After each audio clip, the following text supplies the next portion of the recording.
You know what pickles my tickle? Cards. They're small, fit in your wallet, and you can use them to summon a rabid hell demon from the fiery pits of the underworld, so you can finally kill your arch nemesis by getting past that stupid sheep that's standing in the way. I'm gonna turn you into a blanket after we're finished, you smug-eyed little shit. It's not your turn yet.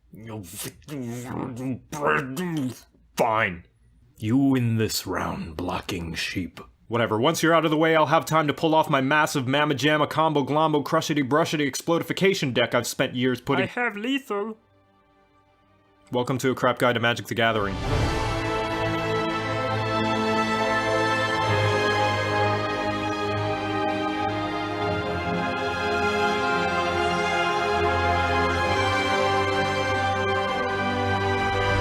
The game is simple. You and an opponent player have some numbers. You put other numbers on the board and hit each other's numbers, and whoever can make the other numbers go away first wins. And then you go out for donuts afterwards, I don't know. The spells and creatures in your hand are all gold diggers, so they won't just answer to any doofy boofy who decides to ask them out. You gotta lead them by the tendrils with some premium real estate by placing land. The more land you have, the bigger spells and minions you could play, but just so you know, these cards are pickier than your average 6-year-old who doesn't want their chicken and mashed potatoes to touch. Almost every card has a color requirement, so if you want that Arclight Phoenix to come to your barbecue, you better make sure you have some red carpet lying around, or else it's gonna tell all your friends about how your crib is out of fashion. There are 5 colors, each one based around a general style of playing. White is great for recruiting a massive army that gets all over the place like those chores you keep putting off. And just like those chores that you keep putting off, they become more and more of a problem the longer you ignore it before it's too late and they eventually take over the world and ban mill decks forever. Blue is in case you want to be James Bond and foil the enemy's master plans by having an answer for just about everything in your trusty utility belt. I cast a spell to destroy your minion.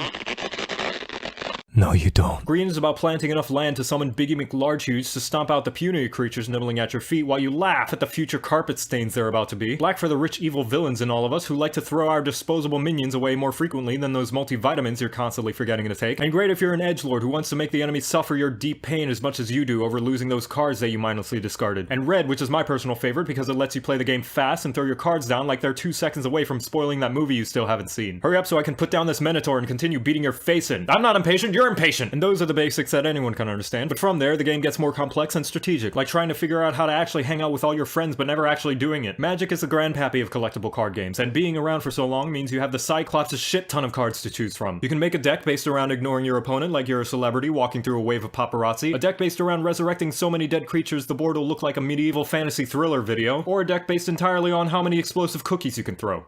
What, there aren't any cards that can do that? Give it like 2 years, they're bound to print an explosive cookie card. Every now and then, it's nice to settle down and have some friendly competition by throwing well-illustrated cards at people's faces until they die of paper cuts, so grab your deck and get out there. There's cards to collect and silly-billy opponents to annihilate. And remember to play nice. Being respectful to the enemy means they're more likely to rematch you, so you can crush them again under your stonking strategies and inspiring unicorn. Yes, there's an inspiring unicorn in the game, what about it? And now you know how to play Magic the Gathering.